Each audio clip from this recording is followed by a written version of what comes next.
As I said in the last lesson, we broke lesson 23 up into two parts because it was so lengthy.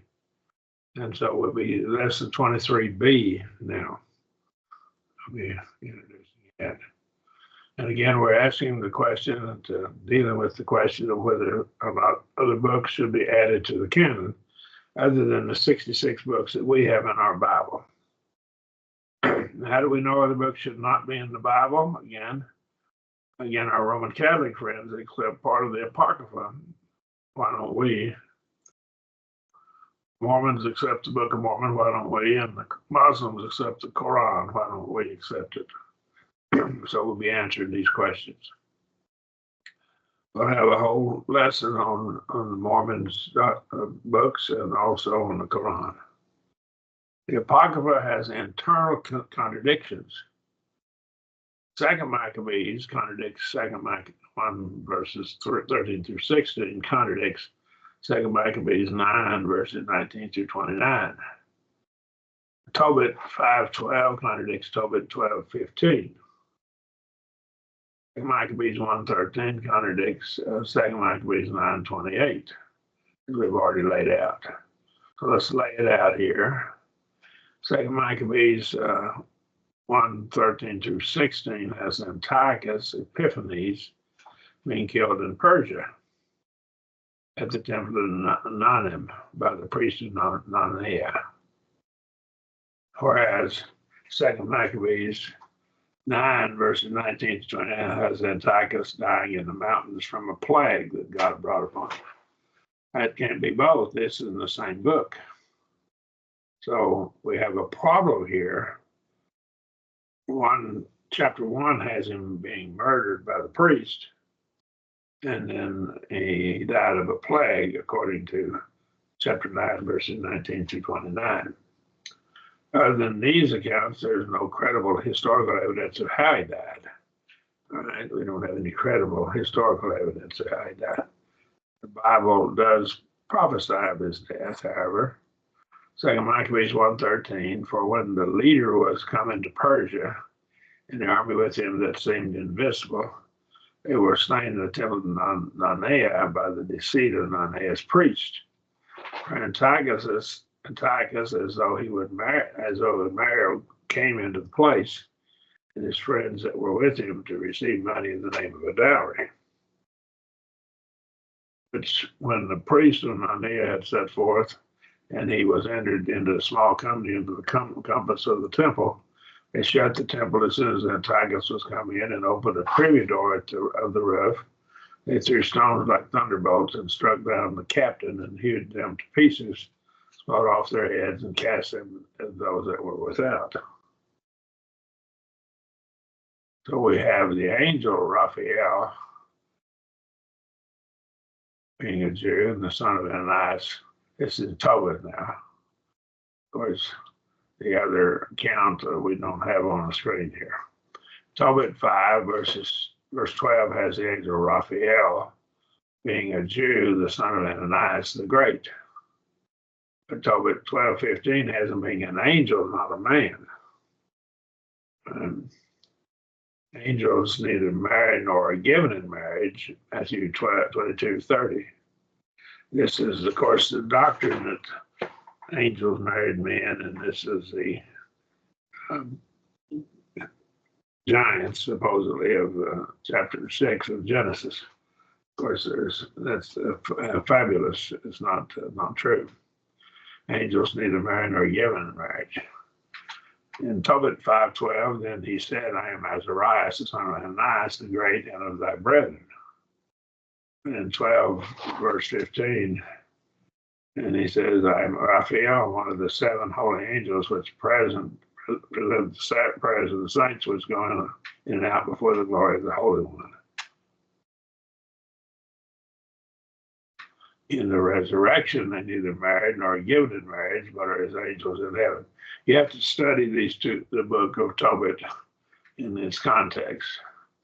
But we get their doctrines of various angels. Raphael, supposedly one of the angels, and they name him. So again, they have a contradiction here. Matthew 22:30, for in the resurrection they neither marry nor are given in marriage, but as the angels in heaven. So the angels neither marry nor are given in marriage, so there is no marriage.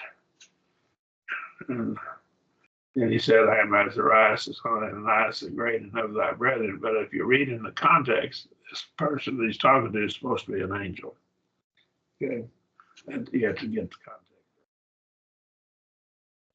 Now, Genesis 1 and 2:4 have at least two factual errors.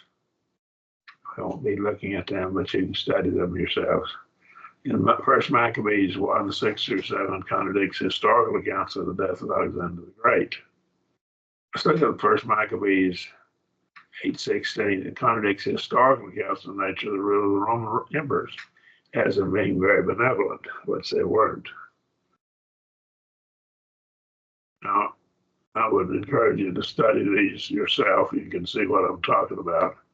We're not going to take the time to go into all those passages there.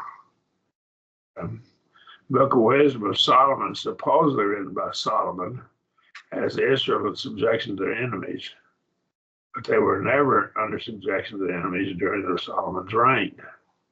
So that's a problem there. If Solomon wrote it, they're supposedly in subjection to their enemies, but they weren't during his reign. So I would encourage you to read that, and you can read the passages in 1 Chronicles 22:9, 1 Kings 4:27, and see that all during Solomon's reign there was peace, and they were ruling over the whole realm that God had promised. The very realm that had been prophesied to Abraham or his seed.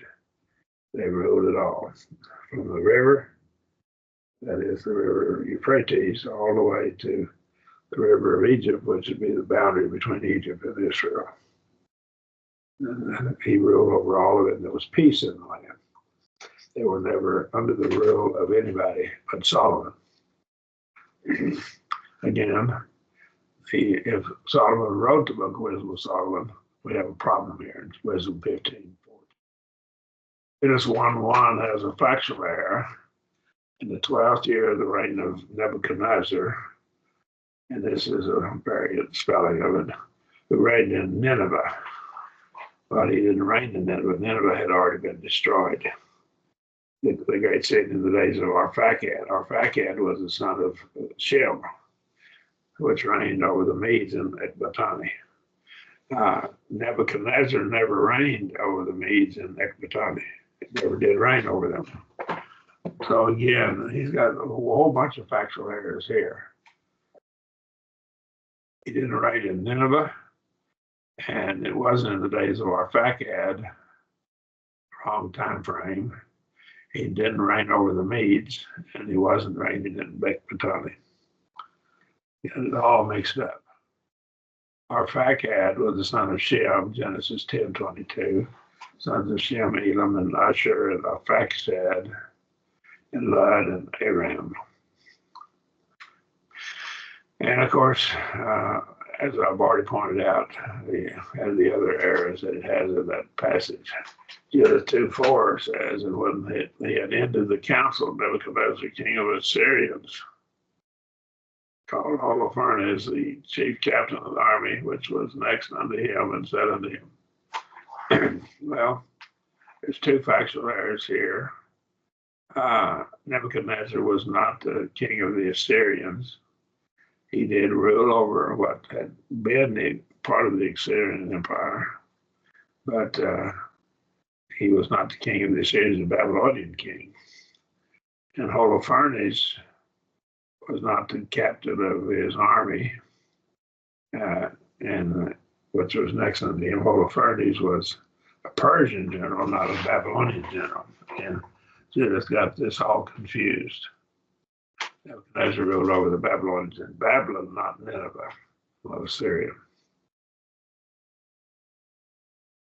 In Wisdom 15:14, all the enemies of thy people that hold them in subjection are most foolish and are most miserable than, more miserable than very babes. And of course, I've already pointed this out. This was a passage I I said contradicted. They were not held in subjection by the enemies the people weren't during the time of Solomon. If Solomon supposedly wrote this, and that would be a contradiction because it didn't. Or he had dominion over all the region on the side of the on this side of the river from Tifsha, even to Gaza, over all the kings on this side of the river, and they had peace on all sides round about him. So this contradicts wisdom 15:14 contradicts 1 Kings 4:24. 1 Kings 4:24 is scripture, so wisdom 15:14 is not scripture. This book is not scripture. It contradicts 1 Kings 4:24. In the prologue of Ecclesiasticus, the author disclaims inspiration. The prologue to it says, "Wherefore let us entreat you to read it with favor and attention, and pardon us, wherein we may seem to come short of some words which we have labored to interpret." You don't find any prophet begging people to pardon him for falling short. A true prophet, that he would write or speak whatever God gave him to speak, and it would not be falling short in any way.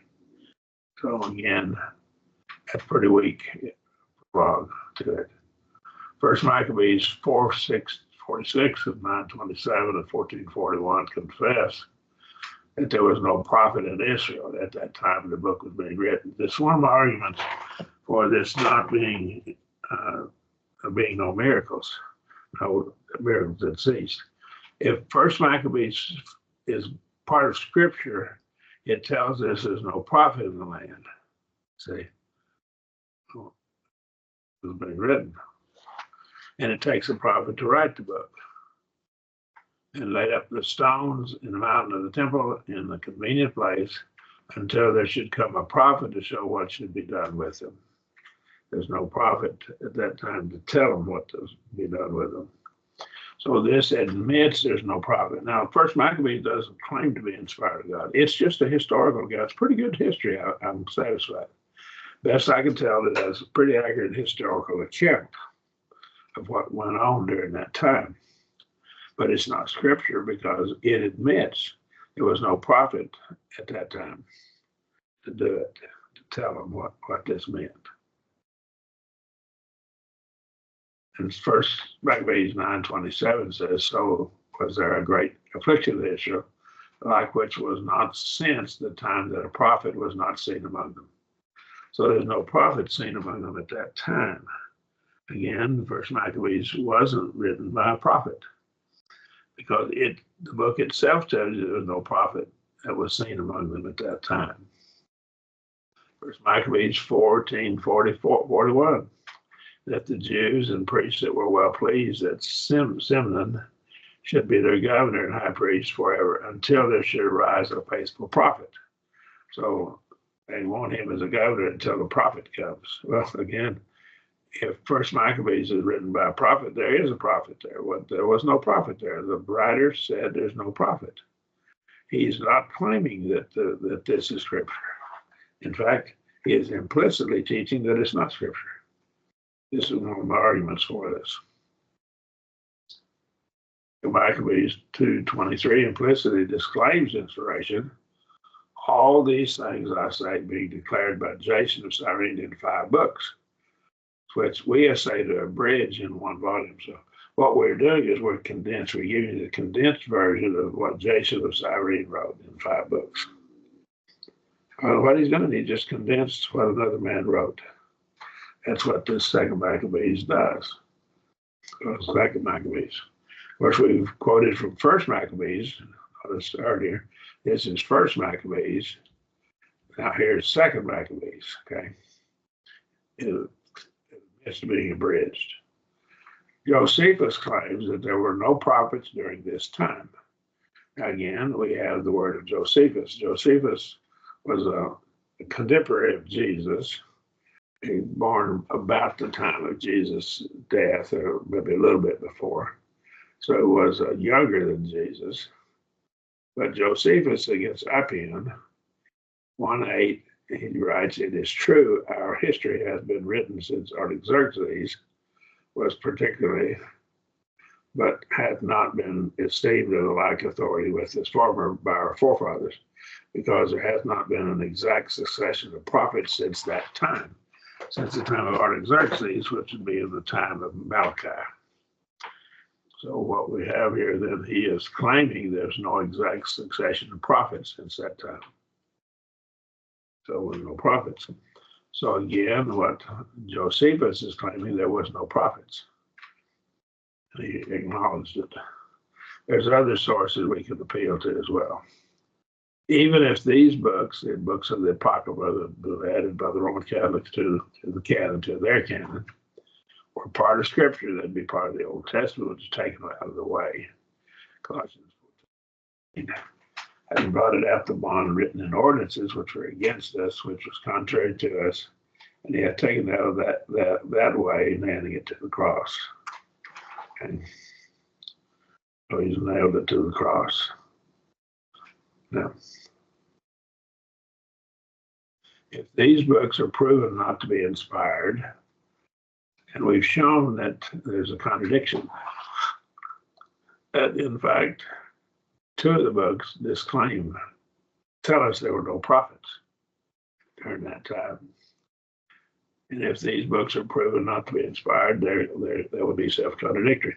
The first and second Maccabees don't claim to be scripture, and they admit that there were no prophets during the time that they were written.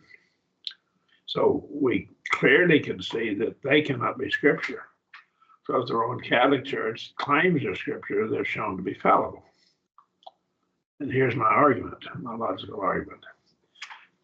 If the Roman Catholic Church accepts the 66 books that we accept, and the Apocrypha contradicts these 66 books, then the Apocrypha must not be inspired of God.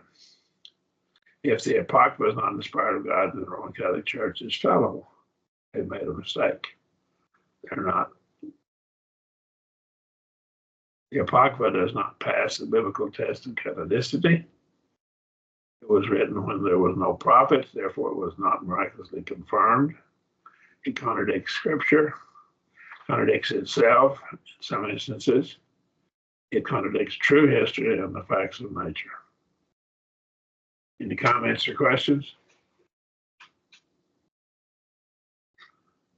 I probably will add some more to this lesson and when you're in your outline later. Okay.